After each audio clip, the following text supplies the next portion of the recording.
Good morning साथियों। कैसे हैं आप सभी। स्वागत है आपका हमारी YouTube channel study with Shailendra में। साथियों, हम जो सिलेक्टेड क्वेश्चंस की सीरीज डिस्कस कर रही थी, इसमें ये हमारी क्लास 11 है, राइट। और इसमें भी हमारे पास 20 क्वेश्चंस होंगे जिनको हम डिस्कस करेंगे, राइट। सो आइए हम क्वेश्चंस को डिस्कस कर लेते हैं।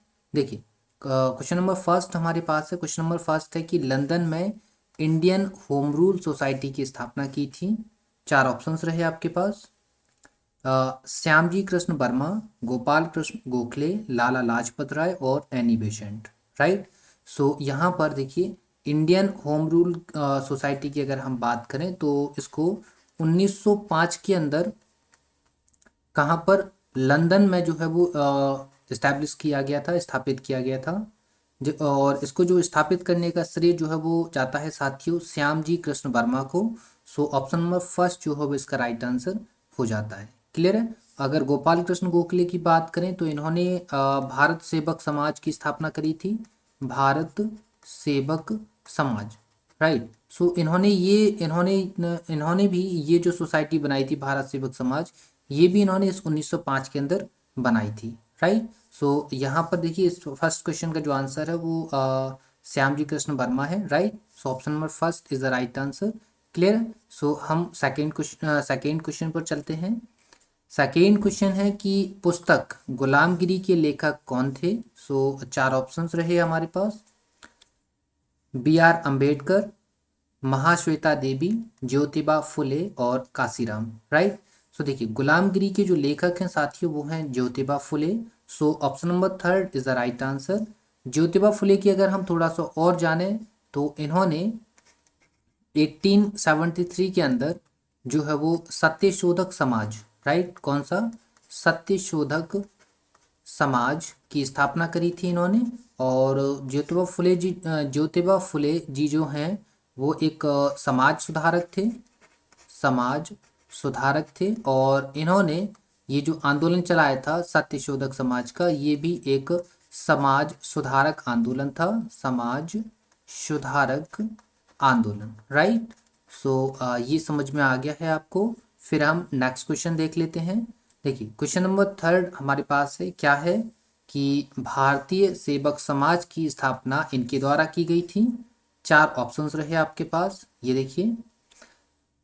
रामकृष्ण परमहंस, गोपाल कृष्ण गोखले, बाल गंगाधर तिलक और Swami Vivekananda, right. So just अभी हमने फर्स्ट क्वेश्चन में डिस्कस किया था कि भारतीय सेवक समाज की जो स्थापना है वो 1905 के अंदर, किसमें, 1905 के अंदर किसने करी थी, गोपाल कृष्ण गोखले ने, right. So option number second is the right answer.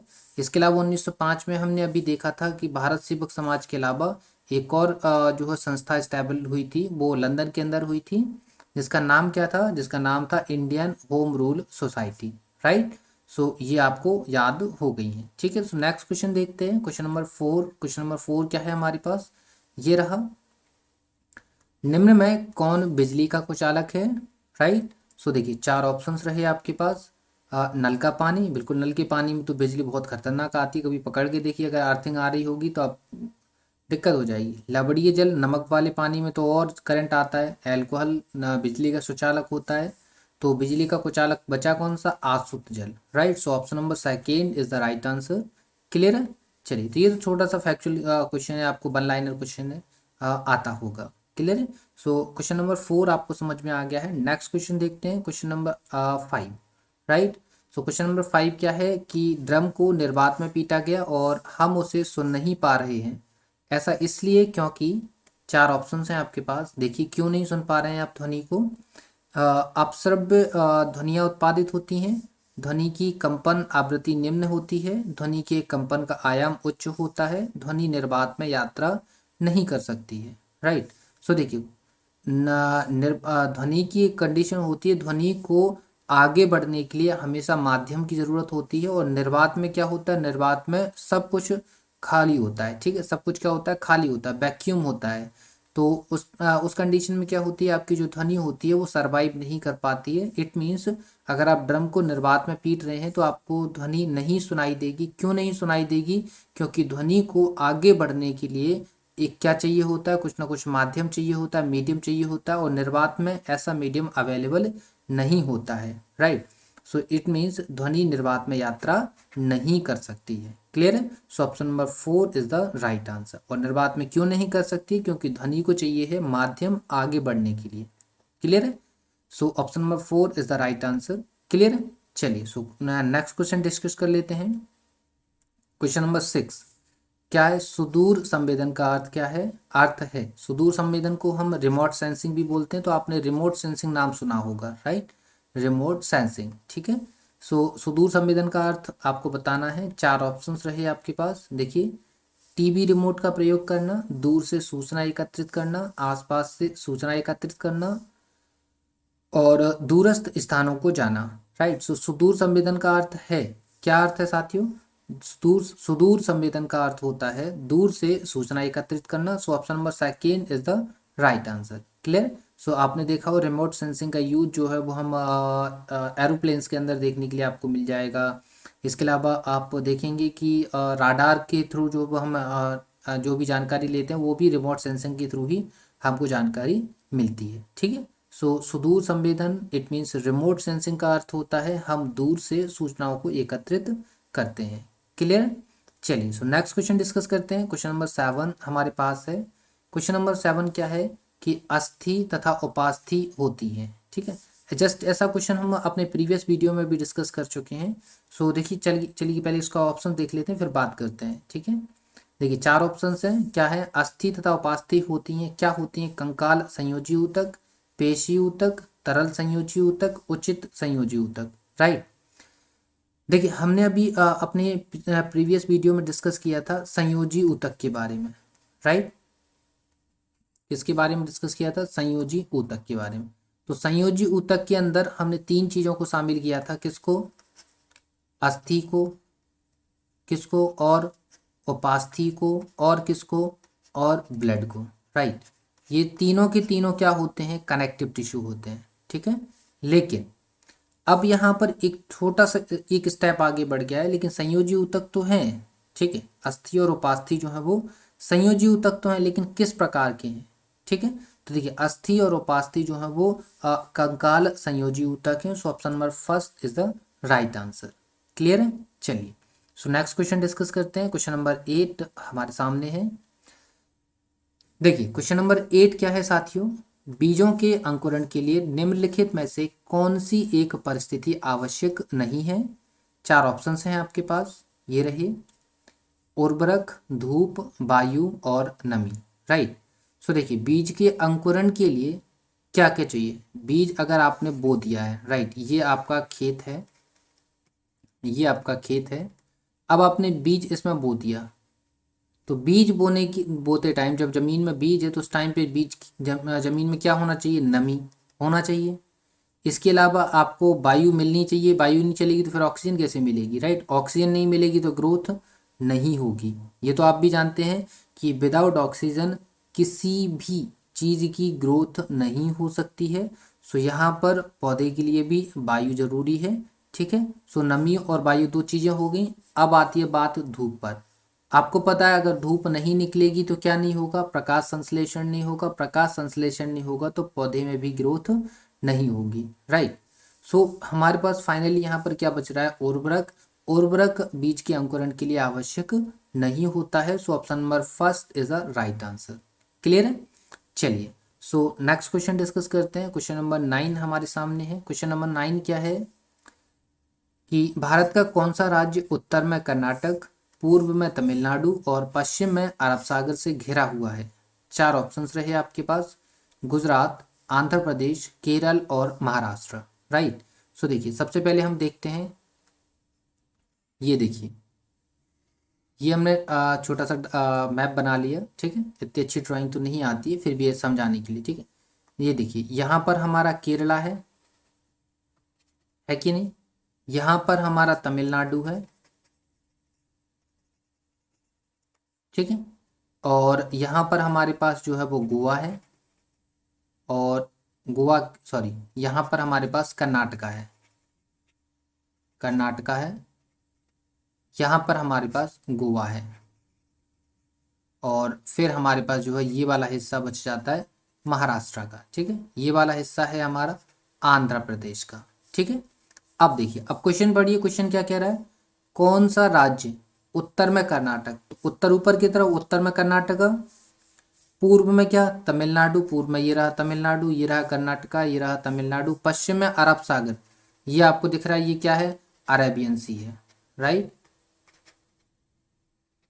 सो अरब सागर से घिरा है। जो ऐसा कौन सा स्टेट नजर आ रहा है, ऐसा स्टेट सिर्फ एक ही है, इसका नाम है केरला, केरल। सो option number third is the right answer. Clear. तो ये आपको देखो मैप आना चाहिए, मैप में आपको सारी की सारी पोजीशन, सारे के सारे स्टेट्स की पोजीशन मालूम होनी चाहिए। इसके अलावा ये मालूम होना चाहिए कि कौन सा स्टेट किसके साथ अपनी बाउंड्री बनाता है। ठीक है, सो यहाँ आपको समझ में आ गया होगा। और आपको एक चीज़ और याद रखना है कि मैप में सभी स्टेट्स की पोजीशन आपको याद होनी चाहिए। ठीक है, सो यहाँ पर option number third is the right answer. Next question देखते हैं, क्वेश्चन नंबर 10 हमारे पास है। क्वेश्चन नंबर 10 क्या है कि 1947 में भारत के स्वतंत्र होने होने तक होने तक कौन सा शहर उड़ीसा की राजधानी था। ठीक है, चार ऑप्शंस रहे आपके पास। देखिए, संबलपुर, कटक, पुरी और भुवनेश्वर। ठीक है, तो जब भारत आज़ाद नहीं हुआ था 1947 तक, तो उस टाइम तक उड़ीसा की राजधानी क्या थी, उस टाइम तक उड़ीसा की राजधानी कटक थी। ठीक है, सो option number second is the right answer. Clear है। चलिए, तो ये समझ में आ गया होगा, ये तो फैक्चुअल क्वेश्चन है, इस पर ज़्यादा डिस्कस करेंगे नहीं। नेक्स्ट क्वेश्चन देखते हैं। देखिए, क्वेश्चन नंबर 11 है, क्या है कि संविधान के अनुच्छेद 80 के अनुसार राज्यसभा में सदस्यों की अधिकतम संख्या कितनी हो सकती है। चार ऑप्शंस हैं आपके पास, ये रहे 250, 565, 525, 545। ठीक है, देखिए, आपकी जो संसद है ना, संसद आपकी 79 में है, आर्टिकल 79 में है। इसके अलावा राज्यसभा की बात करें तो राज्यसभा आपकी 80 में है, और लोकसभा की बात करें अगर आप, तो लोकसभा आर्टिकल 81 में है। ठीक है, तो राज्यसभा में अगर अधिकतम सीटों की बात करें, अधिकतम सीट, ठीक है, अधिकतम सीटों की बात करें तो राज्यसभा के अंदर होंगी 250। ठीक है, और लोकसभा के अंदर होंगी 500, कितनी, 550, right.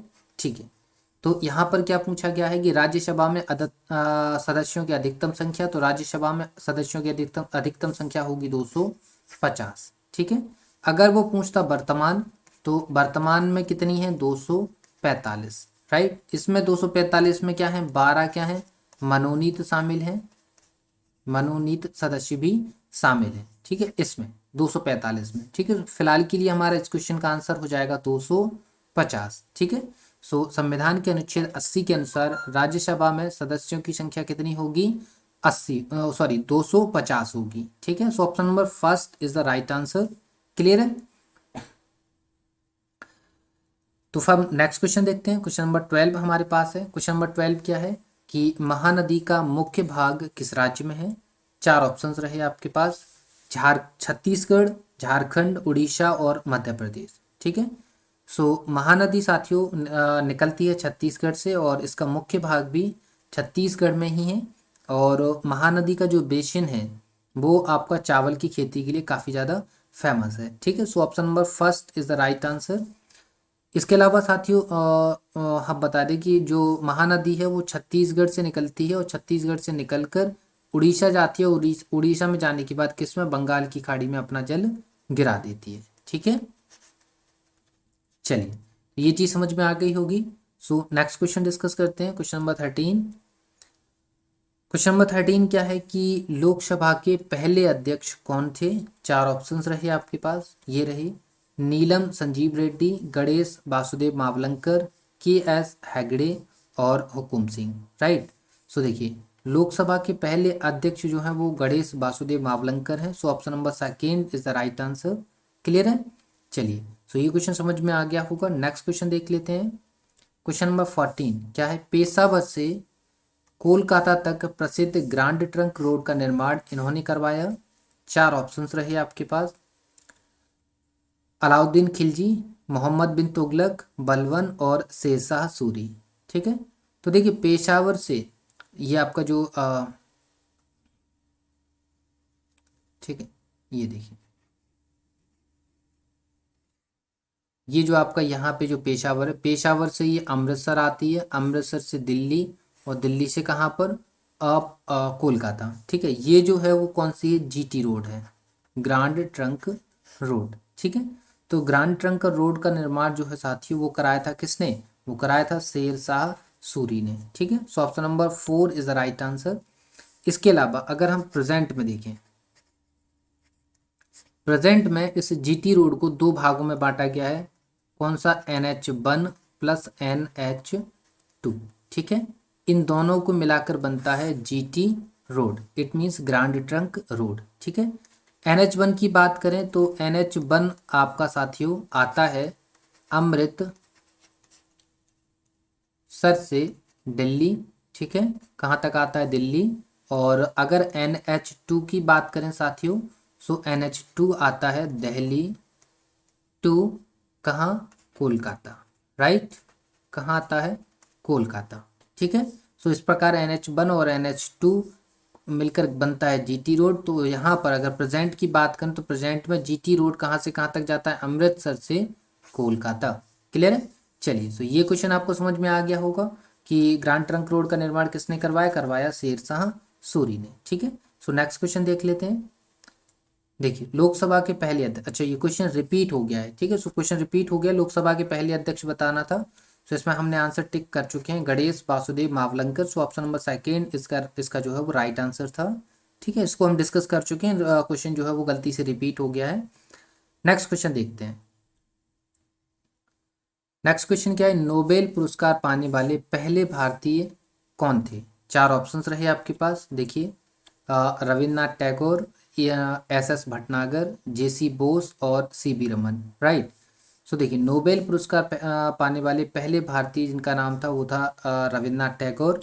So option number first is the right answer. ठीक है, रविन्द्रनाथ टैगोर की एक कृति भी काफ़ी ज़्यादा फेमस है जिसका नाम है काबुली वाला।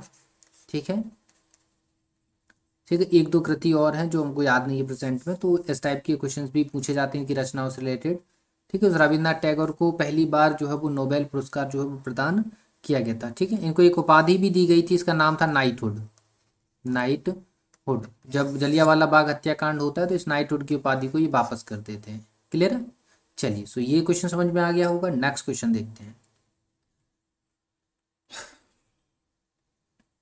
देखिए क्वेश्चन नंबर 17 है हमारे पास। क्वेश्चन नंबर 17 क्या है कि भारत की पहली महिला राष्ट्रपति कौन थी।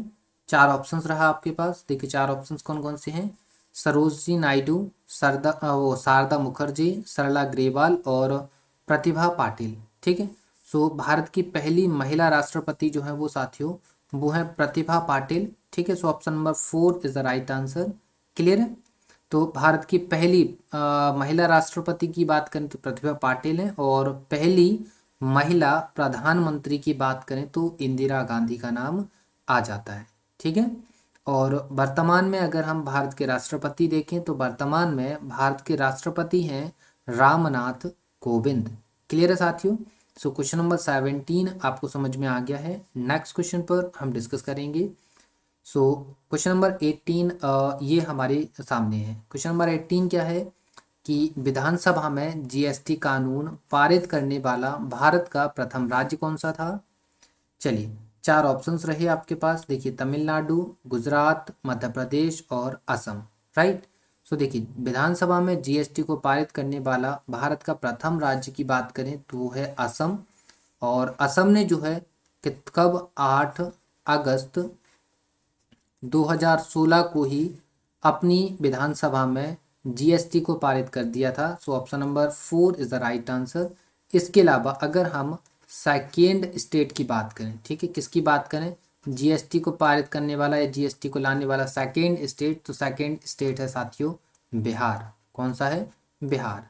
ठीक है, सो ऑप्शन क्वेश्चन नंबर 18 आपको समझ में आ गया होगा, इसका option number 4 is the right answer. Clear है, सो नेक्स्ट क्वेश्चन देखते हैं, क्वेश्चन नंबर 19। ठीक है, क्वेश्चन नंबर 19 क्या है, इसरो का विक्रम साराभाई अंतरिक्ष केंद्र कहाँ स्थित है। चार ऑप्शंस रहे आपके पास, देख लीजिए, महेंद्रगिरी, तिरुवनंतपुरम, बेंगलुरु और श्रीहरिकोटा। ठीक है। सो इसरो का विक्रम साराभाई अंतरिक्ष केंद्र जो है वो तिरुवनंतपुरम के अंतर्गत आता है। सो ऑप्शन नंबर सेकेंड जो है वो इसका राइट आंसर हो जाएगा। क्लियर। चलिए, सो अब हम लास्ट क्वेश्चन पर आ गए हैं और उम्मीद करते हैं इसके बाद आपको जो है वो अपना रिजल्ट मालूम चल जाएगा कि 20 में से आपने कितने क्वेश्चंस को सही किया है। ठीक है। सो निम्न में तरल ईंधन है। 4 ऑप्शंस रहे, कौन से तरल ईंधन है? कोक, डीजल, प्राकृतिक गैस और कोयला। ठीक है। सो देखिए, तरल ईंधन की बात करें, तरल मतलब लिक्विड, राइट। सो देखिए, लिक्विड की बात करें तो तरल निम्न में से जो तरल ईंधन है वो कौन सा है आपका? Diesel. So option number second is the right answer. Clear है। तो अब आपको मालूम चल गया होगा कि 20 में से आपके कितने क्वेश्चन सही हैं। क्लियर है। तो उम्मीद करते हैं आपको सेशन जो है वो अच्छा लगा होगा, पसंद भी आया है। पसंद आए तो वीडियो को लाइक ज़रूर करिए साथियों। वीडियो को शेयर करना बिल्कुल भी नहीं भूलना है। ठीक है। और अगर आप चैनल पर नए हैं तो चैनल को सब्सक्राइब जरूर करिए। ठीक है। क्योंकि आपका छोटा सा भी सपोर्ट जो है वो हमारे लिए काफ़ी ज़्यादा इम्पोर्टेंट है। ठीक है। तो मिलते हैं आपसे नेक्स्ट वीडियो में, तब तक के लिए धन्यवाद।